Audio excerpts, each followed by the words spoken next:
Welcome. This is a recording of adults playing or talking about tabletop games. This means that adult language and/or themes may occur within that could be seen as inappropriate for younger audiences. Thank you. Hey guys, Verci here. I just wanted to talk a little bit about what happened the other night during the campaign. I decided to do this DM commentary actually after, a day later, due to kind of wanting to talk to the players a little bit more and getting my overall thoughts sorted out. Overall, I felt that the campaign last night, chapter two, was rough. It was actually really rough. A lot of the players' inexperience came out that night. Some of the things that I did, I made the mistake of putting them in and making them a tad deadlier than they really needed to be. So, first thing, I felt that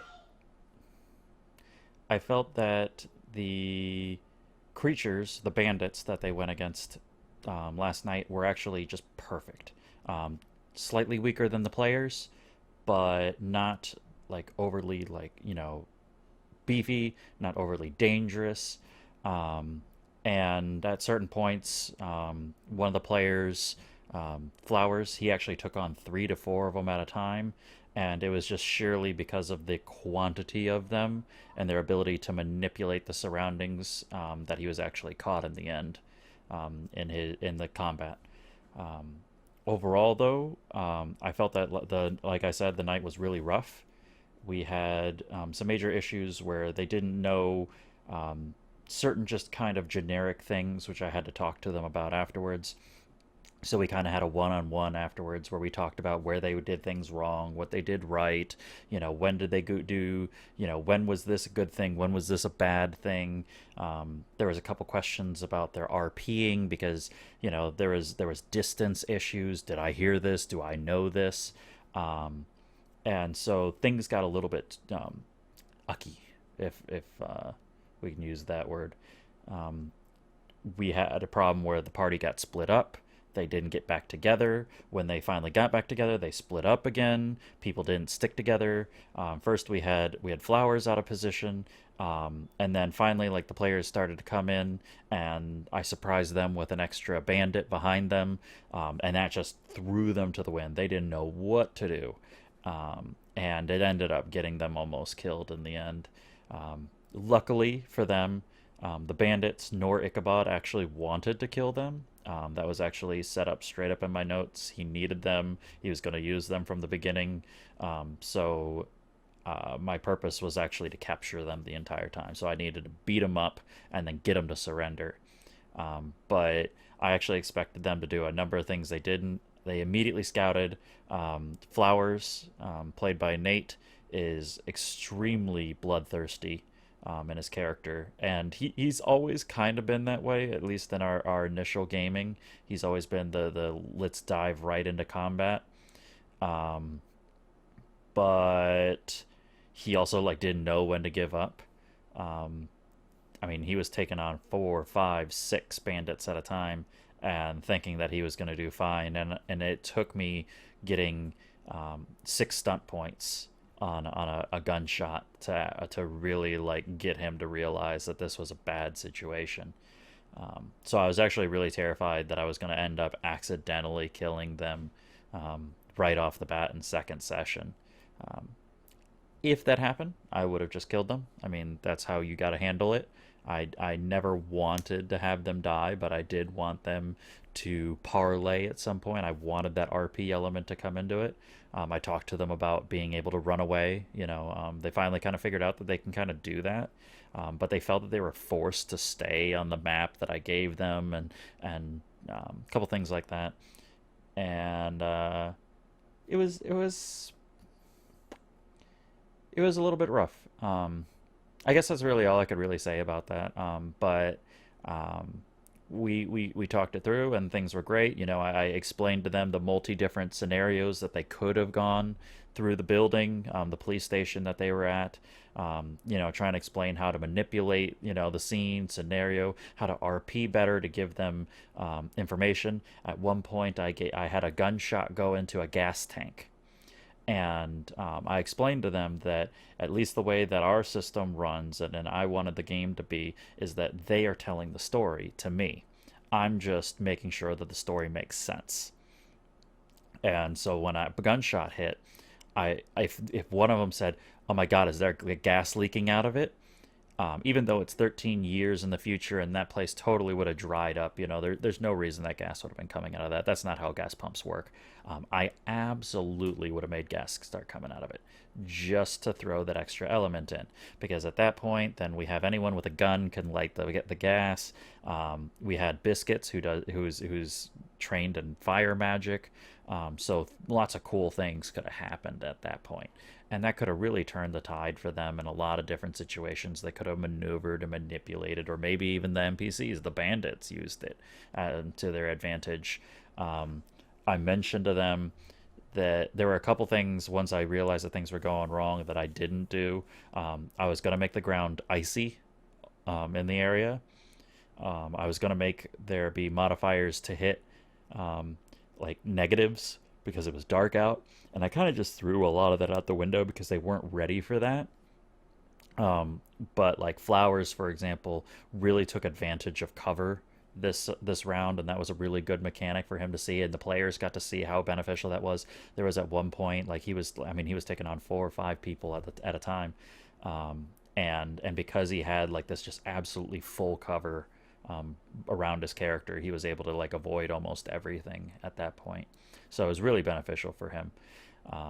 But then we got to the role playing element, and they did pretty okay with Ichabod, but there was a lot of hard feelings at that point. A lot of the players were kind of mad at each other. At least in my mind, that's what I felt was going on. Um, Zach, which plays Zeke.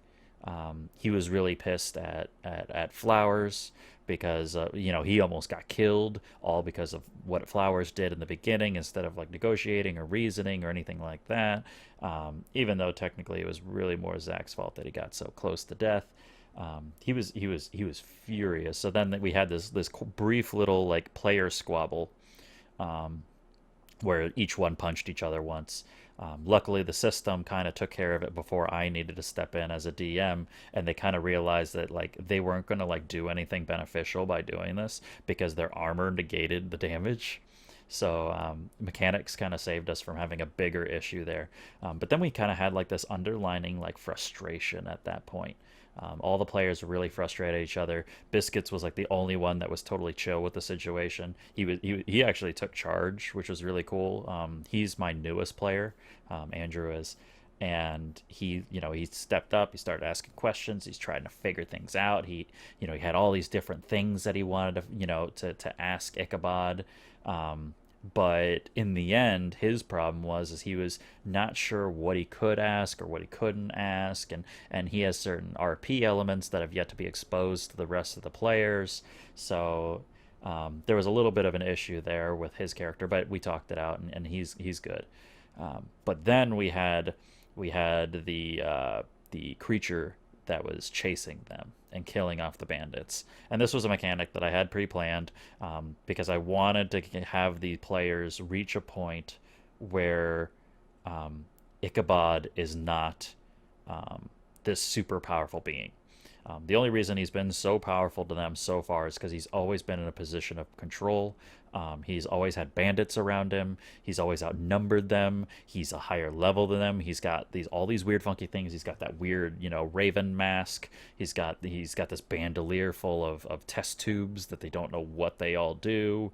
Um, so he's a pretty dangerous character to their eyes. But he's been straight with them. So they're I want them to kind of like have that opportunity to actually like decide if they really want to deal with him or not. So the bandits are getting slowly killed off. However, at a point, Zeke was able to see the creature, which I planned on someone at some point seeing him. I didn't know which night it was going to be or when. I needed to kill a couple bandits and then them see it, and so we're gonna the whole thing was gonna happen. I was gonna make sure that that happened one way or another, and then when he exclaimed everything and he told everyone about it, he I guess he got flustered or angry or something, and he couldn't like he just couldn't. I don't know why. We kind of try to figure it out, but he couldn't describe it. He couldn't talk about it. He couldn't explain it. And when we sat down and we talked about it, I'm like, was this RP or were you like actually flustered? And he's like, well, it was a little bit of both. And so we kind of talked about it, and I explained, you don't have to actually explain the whole thing. You can say, I tell them what I saw, you know, and then that's basically in our mind or my mind, the way that you RP, boom, that's lore. You explain exactly what you saw to the best of your capabilities, and then everyone knows. But the really big thing was he needed to try to explain to them that it had the ability to kind of force its will on him, and he didn't do that at all. He pissed off Ren. Ren got super mad, and Kiro as a person, she was really flustered because she was just trying to keep playing the game. She hadn't got a chance to really get her RP at point in the game. She kind of plays a very internalized character, and it was her chance to kind of come out. She was the other one on shift, and it was like her chance to actually like role play a little bit, and he kind of just shut her down, and that was really unfortunate for her, and she was kind of mad about it. So there was a lot of screw ups. It was not probably one of the best sessions that we've had in my mind. Um, but that happens sometimes, especially with new players, and that's why I talked with them about it. If you have those kind of problems, the best thing is just tell them.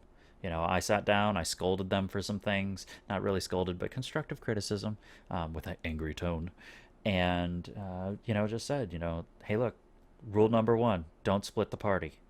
Every long time RPer knows that rule. They haven't had that rule beat into their heads yet. So now they all know they will probably never split the party. After that fact, we actually found out or remembered that Zeke, the one with the shotgun, has the scouting ability. So he really should have been the one creeping around the police station, or at least they should have went together. Didn't. So a lot of new player error came into this, and unfortunately, myself as a DM, I'm still I'd probably say I'm average to above average in my abilities at the moment, and I don't have the ability to know everything on their character sheets yet. Because I'm controlling multiple things and multiple storylines and whatnot. I haven't memorized all that, so unfortunately that was a problem there. But I mean, c'est la vie. And I'm thinking if there's anything else, really. That's really it.